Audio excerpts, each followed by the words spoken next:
Hey everyone, how you doing? I'm Nick Baldwin. Welcome to the first episode of the Anti-Influencer Podcast. I have my amazing co-host Stacey Sauls here with us. Say hi, Stacey. What's up?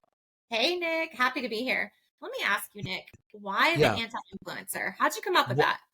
that's a really good question. So, I have issue. I think issue is the word.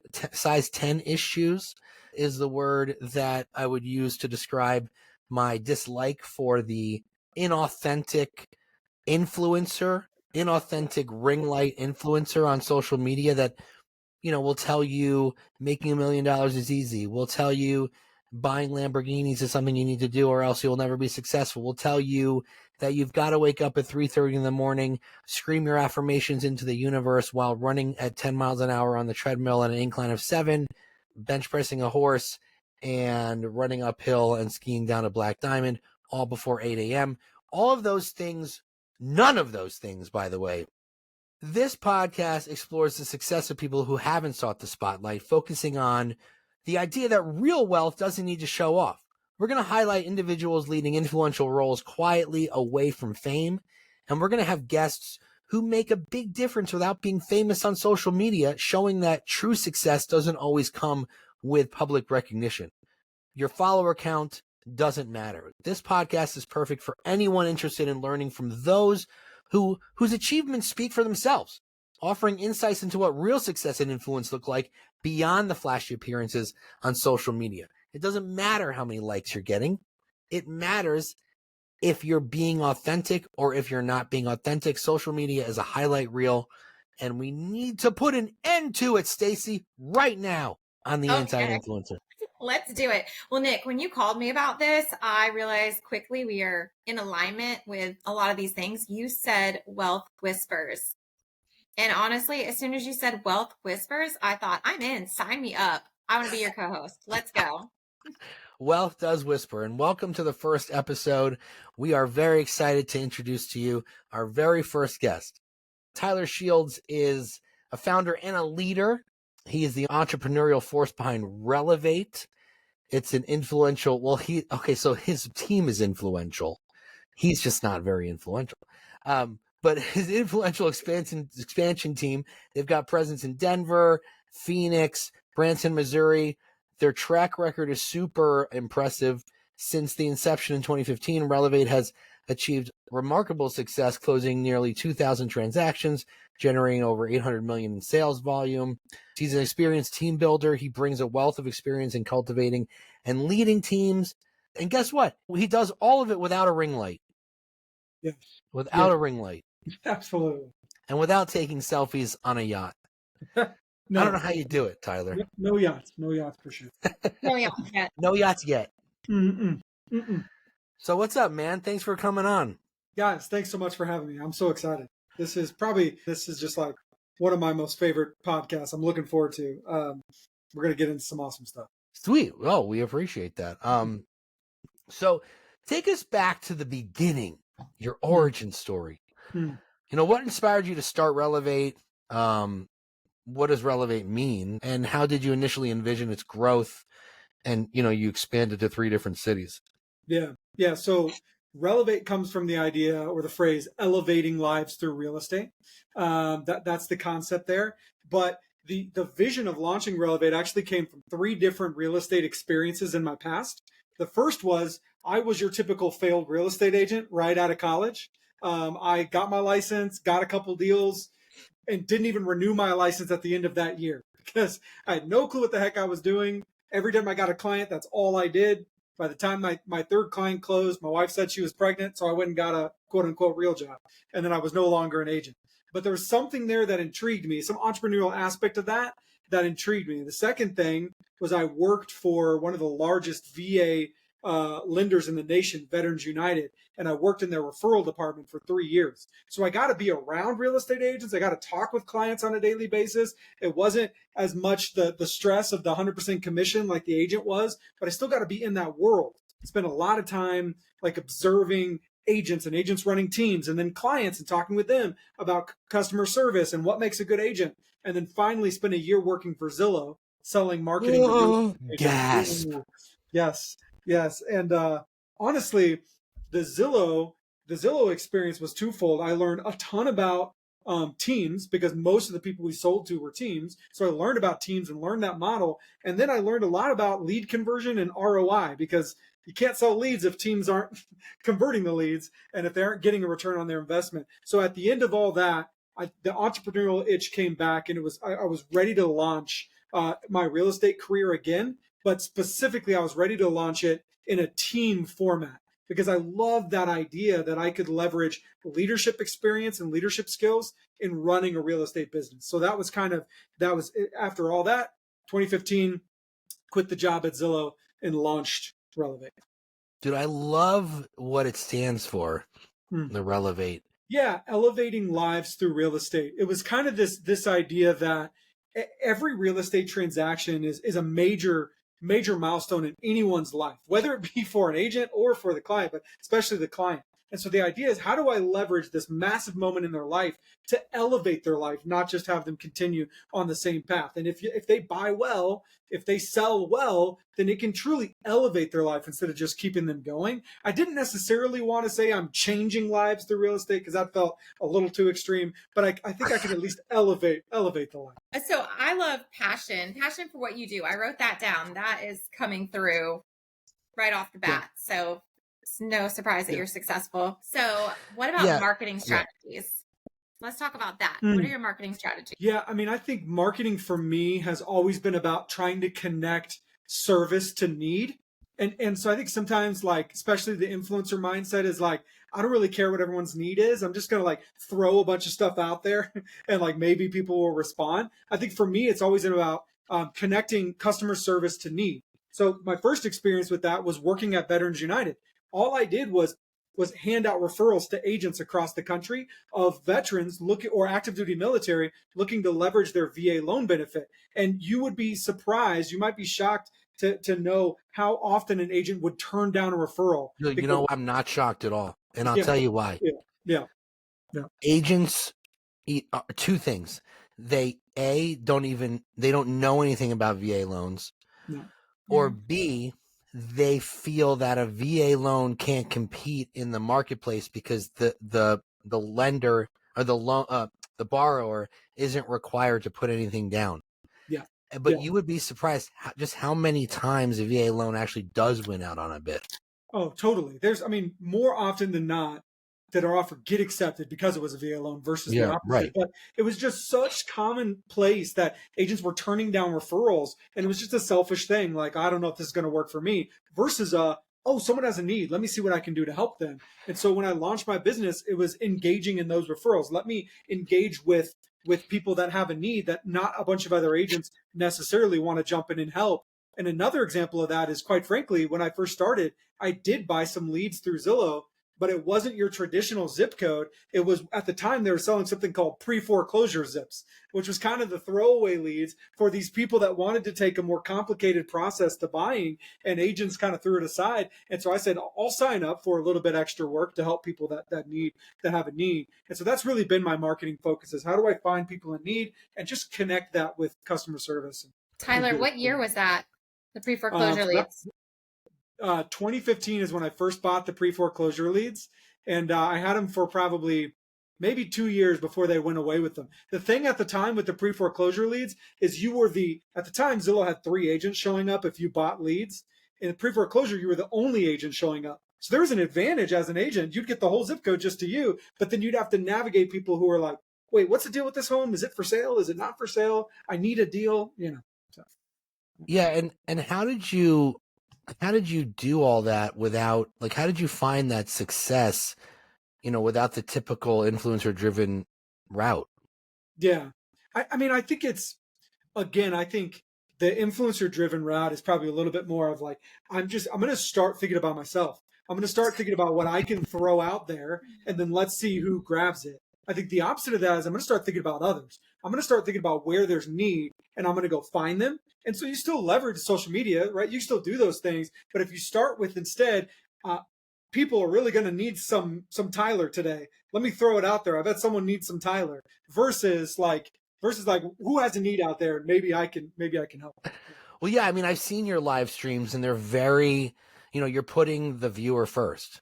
Mhm. You're giving coaching sessions, you're giving strategies, you're figuring out what other people need to hear as opposed to like what you need to say. Yeah, what I've learned about myself over time is that I have a really high value on authenticity. And Mhm. that seems to be anti-influencer in and of itself. Like people like to round the edges and all those things. And my marketing guy had to sell me on re-recording some of my Facebook lives to send to agents because the quality was going to be better. Because I just loved the crappy I'm driving in the car and it's Yeah. authentic and I'm not polished, But authenticity was such a value that I just want to make sure people are seeing the real me. And I think that kind of helps avoid the Yeah, we were talking about that on our last episode. Our first episode was our Mhm. last one Mhm. with Kim, just about Kim Rock, just about how, we've lost sight of authenticity on social media, and everything is so polished. Everything has just the right lighting, just the right outfit. Like, look at my beard, dude. Like, I haven't gotten trimmed in like a month and a half. I look like Rip Van Winkle over here, and I'm over here doing a podcast because you got to do what you got to do. So yeah, it's really all about it's authenticity all the way. So let's get into like navigating 2,000 transactions and 800 million in sales volume. Yeah. That's definitely not easy to do. So can you talk about some challenges you faced while scaling Relevate and like how you overcame them? Maybe like one or two challenges with scaling that business that large.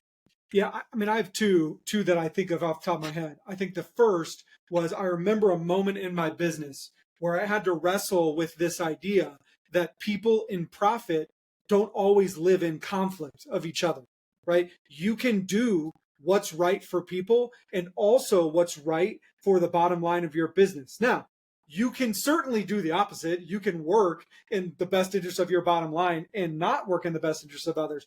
But I believed falsely that those two were always in conflict. And anytime I was operating for the best of the profit line of the business, that it would be the opposite of people. And how that shows up most often in running teams is by teams giving agents way too high a splits. Like they give them way too high a split. But then what happens is when you join a team, you're hiring me to do stuff for you.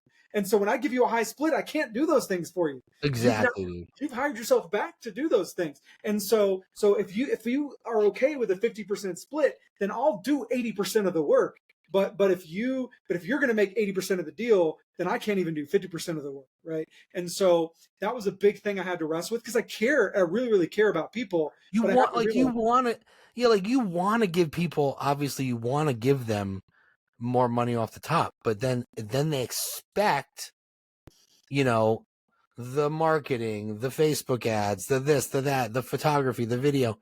You can't feasibly do it. It doesn't work. yeah, no, and it's like if you're a business owner, then one of the best things that you're good at is taking a dollar and turning it into 10.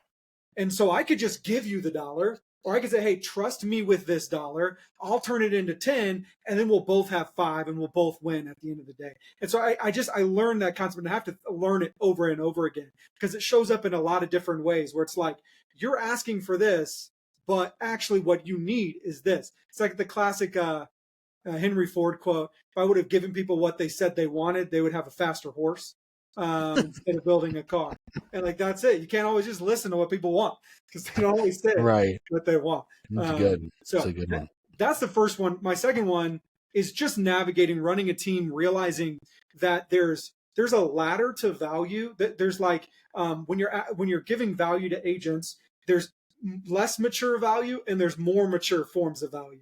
And less mature value is just cost. If I have the cheapest cost, then you'll want to buy, but not everyone buys at the dollar store, right? And so that goes back to the splits idea. But then like just a money exchange. Some teams it's just I'm going to pay for as much as what 50% split feels worth it. But a money exchange is not mature value, it's immature value. So I just had to learn like, and even training and coaching is awesome. But if I just charge a 50% split on training, you're eventually going to feel trained and want a better split. So understanding that I need to progress my business into more mature forms of value, like leads, like opportunity, like leverage, like, future growth in their career and where they're heading and investments. And so that was another challenge. And it's always a challenge navigating that. Tyler, I guarantee you there are people that thought, let me listen to this podcast on my way to the gym or my way into work that are pulled over on the side of the road right now taking notes. This is some good stuff. I want more of it. Okay. Social media, client engagement. Let's talk about that. So how are you using that or not using it? How are you getting your client engagement? Yeah. So, I mean, I think client engagement, again, for us has always been about like face-to-face, one-on-one relationship. And so you can do that at scale. But like, for example, with our past clients and with our sphere of influence, we go really event-based. Every quarter there's an event. I know a lot of teams maybe do events, but there's a reason to be event-based, because when you're event-centered, when that's the foundation of your sphere of influence, past client marketing, what you're saying is, I want to be in person with you. I want to add value with some free event, and I want to grow this relationship. And so we really try to prioritize those things, because that's what we want to do. We want to grow that relationship. But quite frankly, I've done something similar with agent referrals. I've realized, man, if I could just come from value and teach and like go and teach at different market centers and not necessarily worry about just throwing out there hey, I work in this area, send me a referral, but instead just go to a market center and teach, not even mention referrals, I end up getting agent referrals. And so I think that sort of anti-social media for us, building strong relationships, is again coming back to the how can I get one-on-one or in person or via Zoom or whatever and add value. And then that's been how I've been able to build relationship that then generates the opportunities. I feel like they become more prevalent, like more common than they used to be. And do you feel like COVID maybe brought that out of people? Yeah, I mean, I think what was interesting is we were pretty heavy in events before COVID. But what COVID brought out of us is realizing we discovered more value in the events than we realized. So what happened in COVID is we said we did a like a reverse Bold 100 where we like did a giveaway and had people call us, and we had tremendous interaction with that event, and we got like lots of referrals.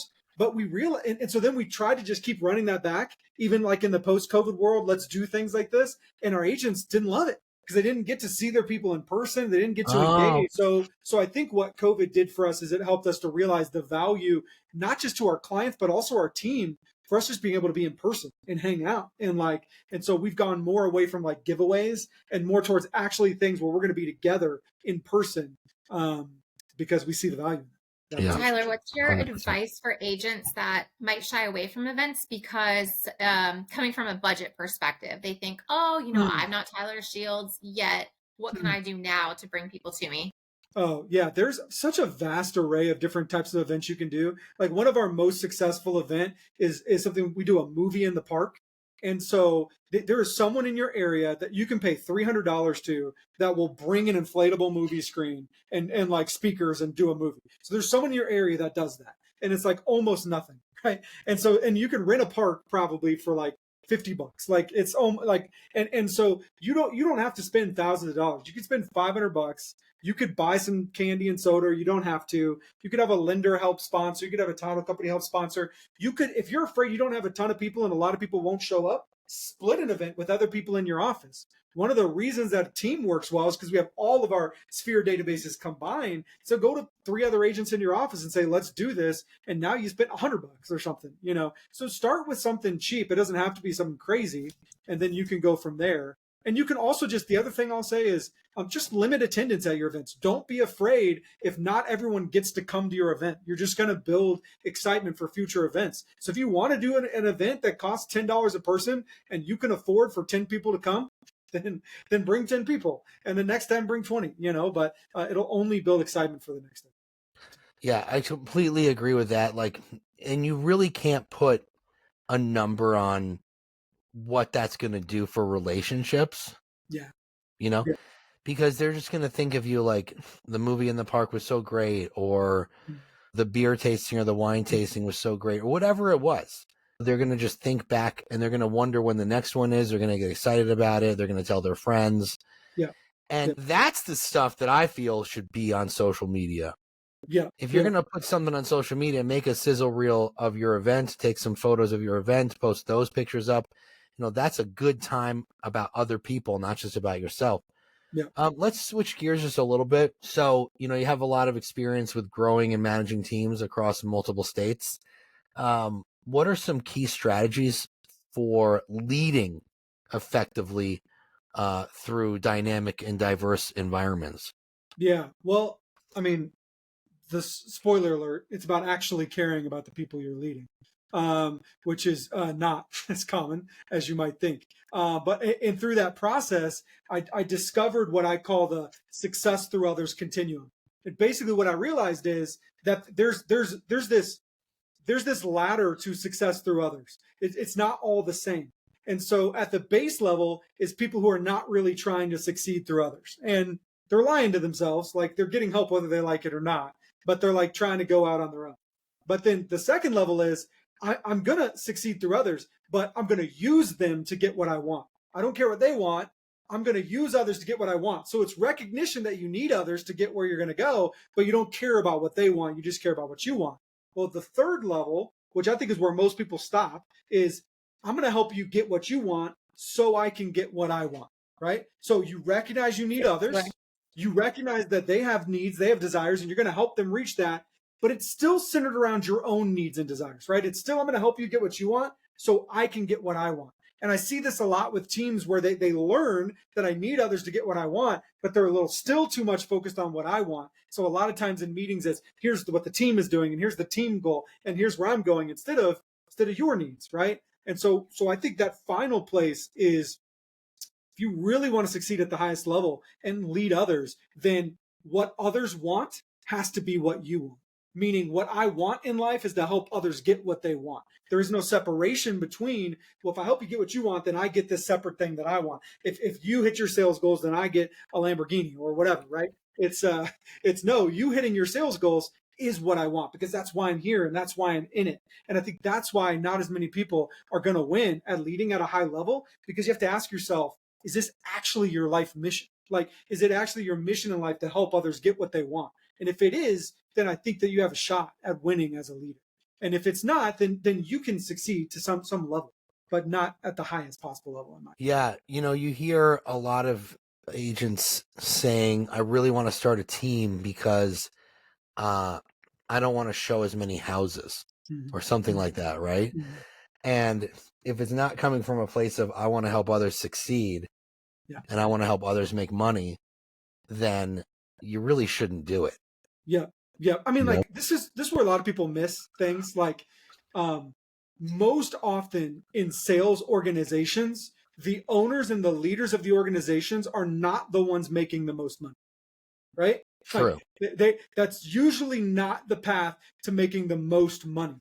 In fact, there's a common rule that in most sales organizations, the top salesperson probably in yearly income makes about 10% of what the business makes overall. Like just that one person, right? Because that's so if you want that path to making the highest amount of money, probably a high level salesperson in a sales organization is the route to go. But if you are willing to sacrifice dollars because you want to spend all your time helping others, then you should go lead an organization. And true leaders are willing to take that route. You said you don't want to say changing lives through real estate.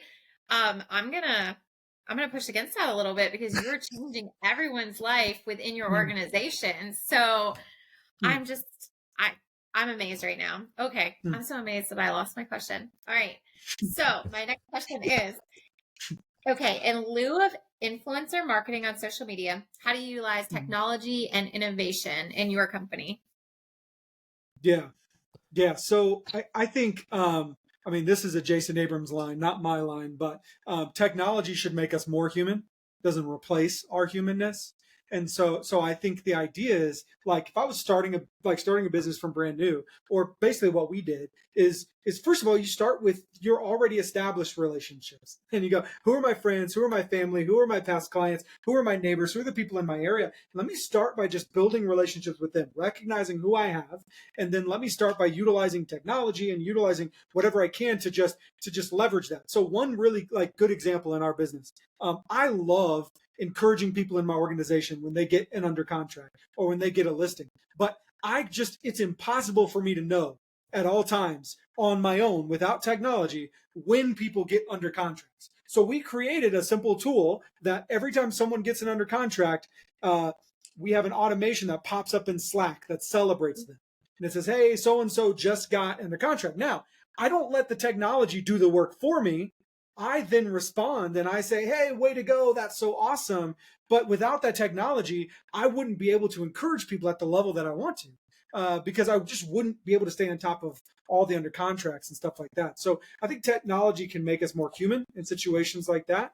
And or another example could just be like Fellow is a tool we use. That's awesome. I know a lot of people know about that. It's just like a home valuation tool. It doesn't replace my relationship with my past clients, but it utilizes automatic home values to present something to a client that sparks a conversation that then allows me to know who actually wants to have this conversation about their value. Well, whoever's clicking on the link wants to have the conversation, and helps me to know where to point my energy and my time. So that's kind of how we've used that, I think. And I'll say again, I mentioned this earlier, but I'll say again, anti-influencer on social media is not avoiding social media. It's how do I think about others, and then try to add value versus just spewing myself, right? So using social media as a tool to learn about others and try to audit their needs versus just spewing whatever you want to speak. I love that. You explained it perfectly, because, I think we're going to get people who are like, well, you guys are anti-influencer, yet you're doing a podcast, right? Or you guys are anti-influencer, yet you've got you're creating this content. Yes, but the content is authentic content.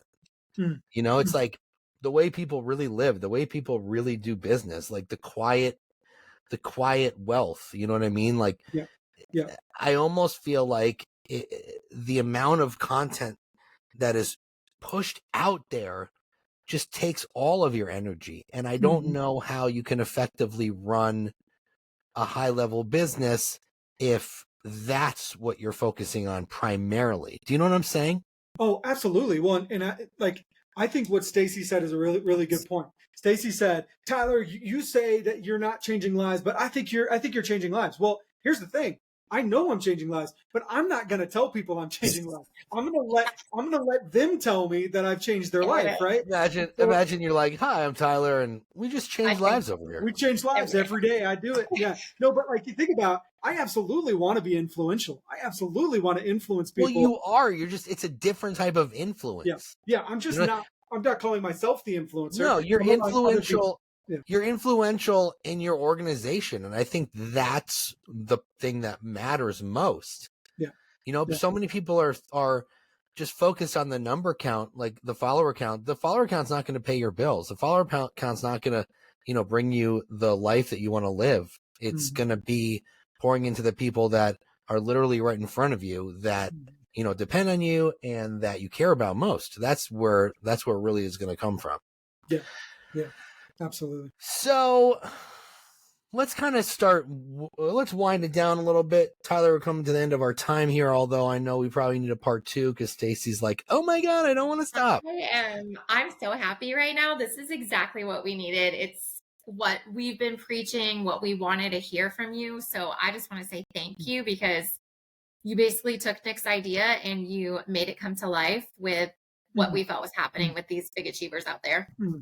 Well, I really appreciate the questions, because I don't always get these types of questions. So I don't always get to dig into these types of answers, which I love. This is clearly my passion. But sweet, dude. Well, we'll have to have you on another time.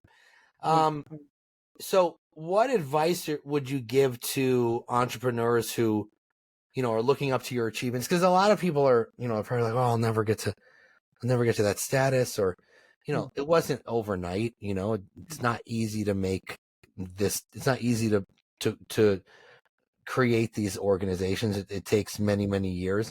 So what advice would you give to aspiring entrepreneurs who are looking up to your achievements and they wish they could replicate the success, with their own ventures, particularly in the competitive real estate industry? Yeah, I think a couple of things. One is maybe going to sound cliche, but I'll finish it, and I think maybe it'll feel a little different. It definitely starts with dreaming big. Like, it definitely starts with, there's a reason Millionaire Real Estate Agent book and Millionaire Real Estate Investor book start with a chapter simply about thinking about the thing, because you have to allow yourself to dream. You have to allow yourself to first of all just dream, but The key to that is now sit in that dream. Think about how it would not only improve your life, but more specifically, how it would improve the lives of others around you. How would that accomplishing that dream improve your family's life? How would it improve your, maybe your church's life or your friend's life, whatever, right? This is what I like to call absolutely getting your hopes up. What you're going to do is you're going to think about that dream and then allow yourself to get your hopes up. You're going to allow yourself to say, man, this is going to happen. And if it did, all these good things would happen, right? Well, the reason you do that is because now you have a vision and you have a why for why that vision needs to be accomplished. Because no matter what your pursuit is, it's going to get hard. And if you don't understand where you're going and why you're doing it, you're going to quit. But if you have a clear reason why you're doing it because of the way it's going to impact others in your life, then you'll push through, right? So you're going to dream big. You're going to get your hopes up and understand how it would impact others if you get there. And then understand that there's really no new ideas under the sun. Just go find someone who has accomplished what you want to accomplish and has done it in a way that you want to do it, and then just copy their model. And the success is always success always just comes from consistent execution over time, powered by a strong why. That's it. Well, I'm not going to add anything to that because I feel like I'll just make it worse. But I'll just like bring it downhill. Stacey, do you have anything you want to add, or can I just ask one final question? I lost words. I don't know. I love how you said, find the person that's done what you want to do. Tyler, that is you for so many of us that are listening right now. So I just want to say thank you for coming on here and again, changing our listeners' lives, because I have I have 4 pages of crazy scribbled notes that I got from you, and I'm fired up now. Yeah, let's go. Hey, Tyler, I just want to know, what are you reading right now? Mm. Not like literally what are you reading in front of you? Like, what book are you reading? Oh, man. So that's the hardest thing for me is trying to balance like which books to go through. I typically rotate between like financial, like wealth type books, and then like business or organizational type books. So more recently, I've been in like communication style books. So I've been like really passionate about trying to get better at speaking and communicating. And so I read a book. I read a book recently. I think it's called Simply Said. And it's just all about like communication and how to communicate in different areas. I've realized more and more recently that most people that succeed at the highest level don't worry about being a jack of all trades, but they spend all their time getting better at what they're already best at. And so that's what I've been trying to do a lot of is like, all right, I love speaking. I love communicating. I'm going to spend a lot of time getting better at those things. And so that's what I've been doing a lot of recently. And I just want to also add, Tyler's done all of this stuff, and he also has, we have 6 kids or 7 kids? 6 kids. Yeah, 6 kids. Yeah, 6 kids. And he's currently in the process of packing up his house and moving to a new house. Mm-hmm. And he's doing all of these things. So if you're going to listen to someone who's like doing it for real, in a real authentic way, this is the one. This is the one. Yeah. Stacey, we might want to take those notes. We might want to take those notes and hand them out. So, oh my gosh, I'm gonna have to type them so people can read them. I'm so happy. Thank you, Tyler, so much for just taking time for us. Yep. And I definitely don't wake up before 7 a.m. just for everyone to know. Good. Oh, good for you, dude.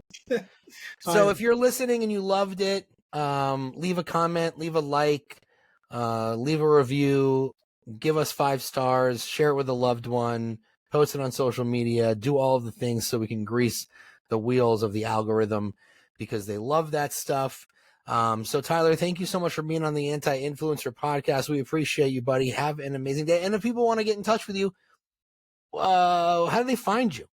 Yeah, well, you can definitely find me on Facebook where I try to add value. Just look up Tyler Shields, or you're always welcome to email me directly, tylershields@kw.com. I love having conversations one-on-one with people and helping to answer questions. So. Sweet. Well, have a great rest of your day. If you're listening to this, thank you for doing that. And we'll see you on the next episode. Anti-Influencer. Absolutely. Thanks for having me, guys. Anti-Influencer out.